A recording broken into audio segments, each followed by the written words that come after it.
things unfold. Good news is the new moon is upon us starting tomorrow, and depending on where you're located in the world, the first part of the morning, if you're on the Pacific side, it will be in Aries. If you're on the East Coast, it will go into Taurus. So, and that takes place at 2:57 p.m. tomorrow. Hallelujah, the new moon is upon us. I know a lot of us are like, oh, it's been a rough week for a great many of us. And I want you all to know that we are all victims to our stars and the energy that evades. So with that being said, it will get better. Hang in there. Now, tonight, I want to ask you guys a quick question. Are all of you out there, are you ready to harness the power of your subconscious mind to heal your body and your life? Are you ready for the power of therapeutic hypnosis to change your life?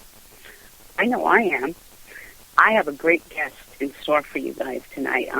It is my pleasure to introduce you to an alchemist and a hypnotherapist. He founded the Alchemy Institute of Hypnosis back in 1984 in Santa Rosa, California. This institute is a California state-approved vocational school, so there is on-call training for those of you metaphysicians out there and massage therapists or anybody that walks that path. Excellent opportunity here. This establishment offers weekend and month-long residential hypnosis career trainings. They also lead to certification by the National Guide of Hypnotists. Ladies and gentlemen, National Guild of Hypnotists. National Guild of Hypnotists. Ladies and gentlemen, David Quigley. Hello, everybody. Welcome to the show, David. Very much an honor to have you on. I've been looking at your website the last couple of days, and I have to tell you, folks, I've posted it in the chat room. It's on my Facebook page. What a pillar of information. I put it in my favorites because I have to keep going back to it. Sure, there's a whole library about virtually anything you might need, from smoking cessation to conquering cancer. It's all there. And it is. AlchemyInstitute.com. Just plug that in and get onto our free web library and start learning about how hypnosis can help your life. It is. It's a fabulous website, and I will repost it again in the chat room. Now, David, I wanted to ask you, and this is a question that's come in through, a lot of my emails in the last few days, and that is, what is an alchemist exactly? Well, that's a good question. Now, alchemists are a very different kind of career path than, say, psychotherapists or hypnotherapists. A psychotherapist goes into a therapeutic relationship with their clients in order to build a therapeutic relationship, in order to help the person learn how to be in a relationship and explore their feelings and their choices and their issues from the point of view of a wise counselor. So in a certain sense, psychotherapy is basically the idea of the wise counselor having the answers and the importance of a therapeutic relationship, learning how to care for each other, being a part of the relationship. Hypnosis is very different. In hypnosis, the idea is that we don't bother to establish a long-term relationship, but instead the hypnotist simply uses the power of hypnotic suggestion or other hypnotic techniques like regression or parts work to help the client to go into their inner world and explore hypnotically, changing the patterning within the subconscious mind. An alchemist works different than either of these. Although technically we are trained as hypnotherapists, our main job as alchemists is to help introduce our clients to the real source of healing, the best source of healing, which is their own inner guides. That is the internal resources that the client can call upon on their own to solve their problems. And our job as alchemists is to train our clients into calling upon these inner resources. It could be as simple, for example, as using the power of one's higher power. You may be familiar with this in the 12-step recovery movement. As alchemists, we call upon the higher power every day to help us maintain sobriety, but also to help us lose weight. We can also utilize the powers of what's called the Body Wisdom Guide, who is the guide to help us with questions of nutrition and exercise and vitamin and mineral supplementation to preserve our health. We can even call upon the inner mate as a guide to loving relationships. So the truth is the best therapists are the ones that live inside your client's subconscious mind. And when we can teach clients to access these inner guides, therapists, and teachers, and to do so on a daily basis, then we are truly driving the Ferrari of therapy, because the client is able to have access to their inner therapist 24/7, 365 days a year. And that's why we call ourselves alchemists. That we're not hypnotists, we're not psychotherapists, because our job is to get you in touch with and train you to use the resources that already exist inside your subconscious. And I don't think a lot of people use their subconscious like they should. You know, the subconscious is a very powerful thing. It can Well, be. I think people are always being used by their subconscious, for sure. I mean, people who have patterns of addiction or chronic disease are being ruled by powers within their subconscious mind. And it's therefore extremely important for them to start paying attention to what's happening in there. So being more aware of oneself, basically. At its deepest levels, exactly, yes. Makes sense to me. Now, I know you opened your institute back in, was that 1984? Well, actually, it was up at Hartwood Institute. Hartwood College near Garverville was the place I began my teaching, and that's where the Institute first began in 1983. It was our first graduating class in 84 that put us on the map. And since then, the Institute has moved to Santa Rosa, where we've been most of the last, 30 years now. Well, that is a beautiful part of the world. I love going past San Francisco Bay North. Oh, it's beautiful so beautiful country up here. Oh, very beautiful country. The wine country, the Redwood Empire, the beautiful Sonoma County coast. I mean, there are legendary, beautiful places here. And, of course, I offer professional retreat programs where people can come out and train with me for a month right in the middle of this beautiful countryside. And some clients actually come up and see me for 2 or 3 days and spend time in the wine country enjoying the beautiful redwoods while doing sessions with me. So there is certainly a blessing for people in coming to visit and do work with me here in Sonoma County, California. Well, it sounds lovely, and I'll have to pay you a visit the next time I'm in the Bay Area. Absolutely. Because it just sounds beautiful. Now, I wanted to ask you, I've heard a lot of positive experiences with people who have gone through hypnotherapy and whatnot, and mostly these are people that are dealing with, either chronic illness or some sort of an addiction.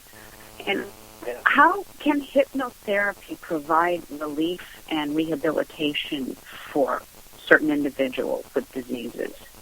Well, first of all, let me remind you that most of the applications of hypnosis today in the field of disease are about chronic pain control, anxiety control, control of side effects of drugs and chemotherapy.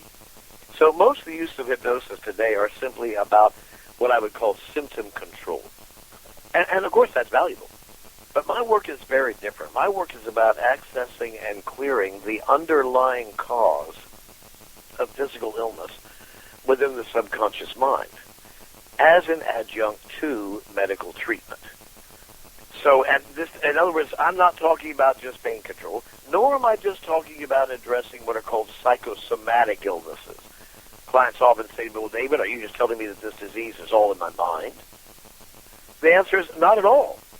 But almost every physical illness has some component within the subconscious mind, some kind of emotional pain or some kind of negative core belief that the client is not conscious of, but which has become stored in the body and turns into a disease. This is especially true of cancer and autoimmune diseases in general, diseases like lupus, allergies, food allergies, pollen allergies, rheumatoid arthritis, for example, which had me crippled back in my 20s. although now I'm Oh, a wow. healthy mountaineer, so I don't have that Oh, problem good. anymore.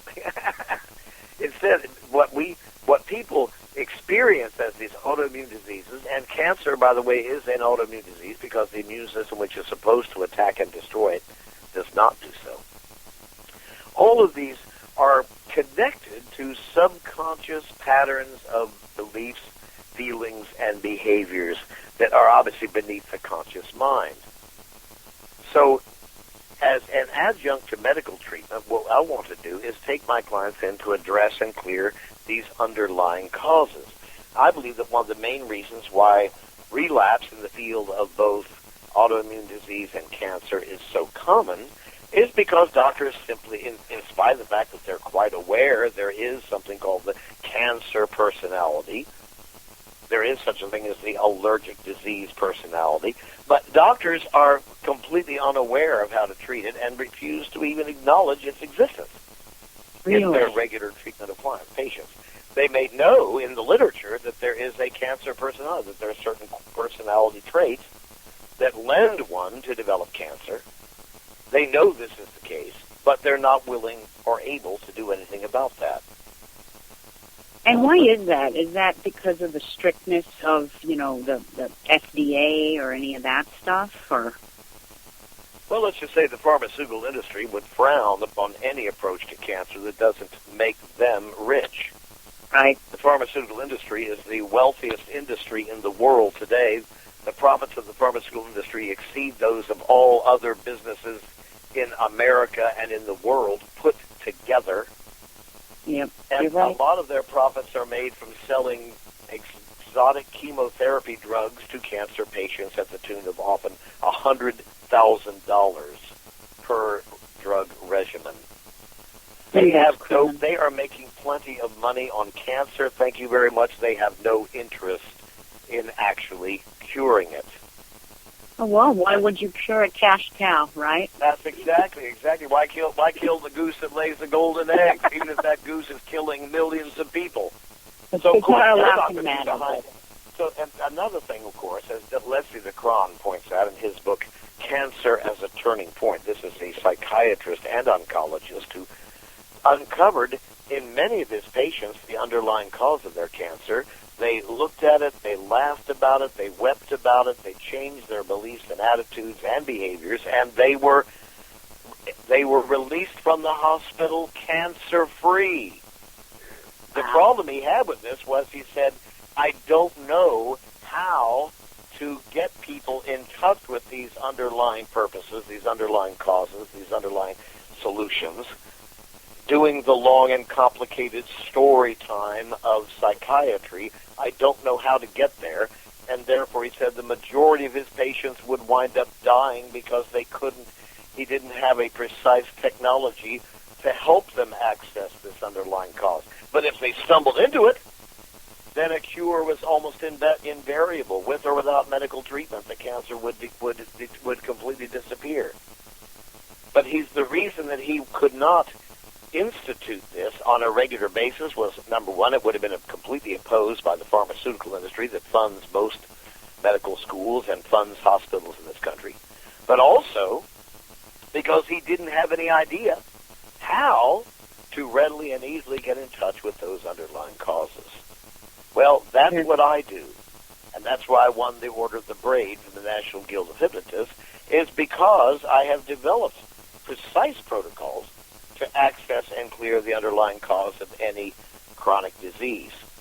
Again, this is not to be a substitute for medical treatment, but what it means is the medicine your doctor gives you is going to be far more effective, and you're going to be far more likely to be protected from the kind of relapsing condition that is very common in the world of medicine today.